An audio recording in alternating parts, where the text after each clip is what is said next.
पाठ 14 संतोष यादव से मुलाकात। Meeting with Santosh Yadav. पाठ परिचय। Chapter introduction. प्रस्तुत पाठ में दर्शाया गया है कि कठोर परिश्रम व दृढ़ निश्चय के सामने ऊंचाई का पर्याय एवरेस्ट भी नतमस्तक हो जाता है। कैसे? आइए पढ़ें यह साक्षात्कार।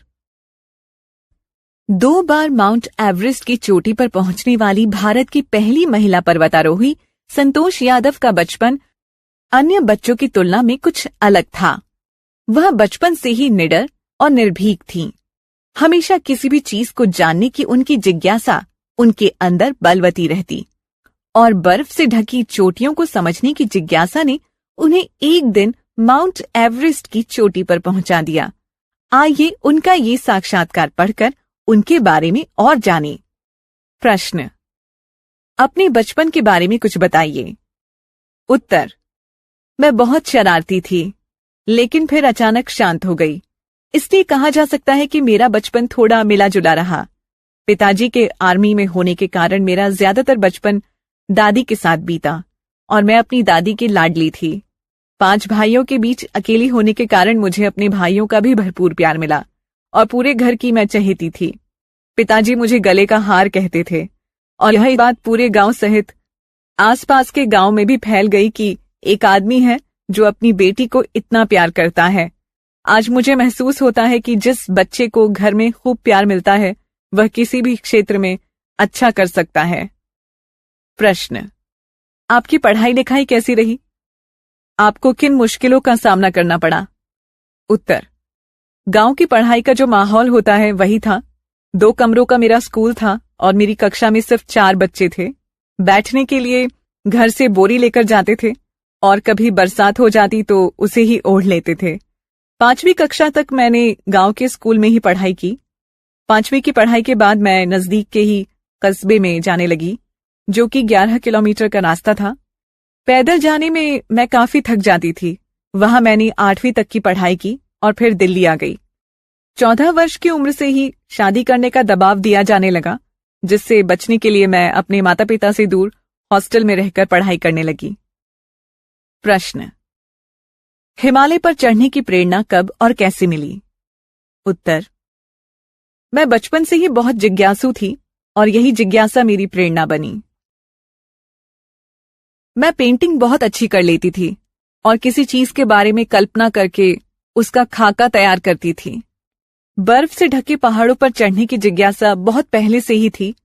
कॉलेज के दौरान एक प्रशिक्षण शिविर में जब हिमालय देखने गई तभी मुझे ये संयोग प्राप्त हुआ। प्रश्न।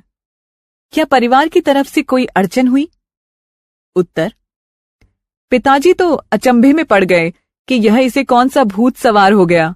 परिवार के लोग सोचने लगे कि यदि हाथ पैर टूट गए तो शादी कैसे होगी, गांव के लोग क्या कहेंगे, लेकिन मेरी जिद के कारण अंत में उन्हें मानना पड़ा।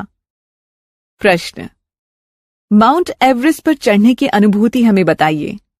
उत्तर। बहुत ही अलग एवं सुंदर अनुभूति थी। एवरेस्ट पर बहुत ही शांत वातावरण था।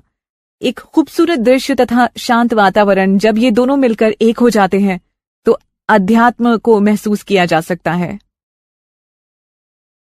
उस समय मुझे प्रकृति को सहज और सरल ढंग से समझने का मौका मिला। सब कुछ किसी फिल्म की तरह था। जब मैं टॉप पर पहुंची तो भावनात्मक रूप से शून्य हो गई थी। न किसी प्रकार की खुशी थी और ना ही कोई गम। वॉकी टॉकी फोन के जरिए मुझे सूचना दी गई कि मैं एवरेस्ट पर पहुंच गई हूं। जब मैं 2-4 कदम पीछे थी तभी मेरी आत्मा ने कहा कि ये मैं क्या करने जा रही हूं। मैं तो प्रकृति को भगवान मानती हूं और हिमालय भी प्रकृति का हिस्सा है। तब मैंने हाथ से उस स्थान को छुआ और फिर गायत्री मंत्र पढ़ा। इसलिए जब कोई मेरे बारे में बोलता है कि मैंने अपने कदमों के नीचे हिमालय को रखा है तो मुझे बुरा लगता है, क्योंकि ये काम मैंने ना तो किसी प्रसिद्धि को पाने के लिए किया था और ना ही किसी अवार्ड को पाने के लिए। हालांकि पर्वतारोहण को एक खेल माना जाता है, लेकिन मैंने खेल की भावना से भी यह काम नहीं किया। प्रश्न। कितना डर लगा? किस तरह के जीव जंतु देखने को मिले? उत्तर। कोई डर नहीं लगा। कभी कभी सुनने को मिलता था कि कैंप में स्नो बेयर आया था, लेकिन मेरा सामना एक बार भी नहीं हुआ स्नो लेपर्ड, माउंटेन गोट, जिसे बरल कहा जाता है, देखने को मिले। प्रश्न, माउंट एवरेस्ट पर चढ़ने के लिए कौन सा रास्ता आसान है? उत्तर, नेपाल और चीन के रास्ते। कुल 14 रास्ते हैं, जिनमें से 13 को चिन्हित किया गया है। वैसे इनके अलावा कई अन्य रूट भी हैं। प्रश्न, एक सफल पर्वतारोही होने के लिए किन गुणों की आवश्यकता होती है?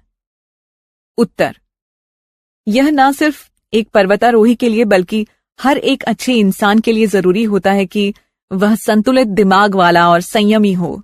इंसान का यह गुण उसे हर स्थिति में अच्छा काम करने में मददगार होता है। शब्द भंडार, वोकैबुलरी।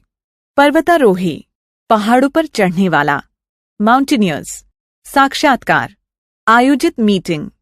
इंटरव्यू, ज्यादातर, अधिकांश, मोस्टली, माहौल, वातावरण, एनवायरमेंट। हॉस्टल, छात्रावास, हॉस्टल। शिविर, तंबू, पड़ाव, कैंप। अड़चन, बाधा। ऑब्स्टिकल, अध्यात्म, आत्मा परमात्मा से संबंधित चिंतन। Spiritual thinking. प्रकृति, कुदरत, नेचर। चिन्हित करना, निशान लगाना, टू मार्क। संयमी, धैर्यवान, पेशेंट। निर्भीक, निडर। फेलिस, आर्मी, सेना, आर्मी। चहेती, बहुत प्यारी, बिलवड। नजदीक, निकट, नियर। प्रशिक्षण, व्यवहारिक तथा प्रायोगिक शिक्षा पद्धति। ट्रेनिंग, अनुभूति, एहसास, फीलिंग। सूचना, खबर, इंफॉर्मेशन। प्रसिद्धि, ख्याति, फेम। रूट, रास्ता, मार्ग, रूट।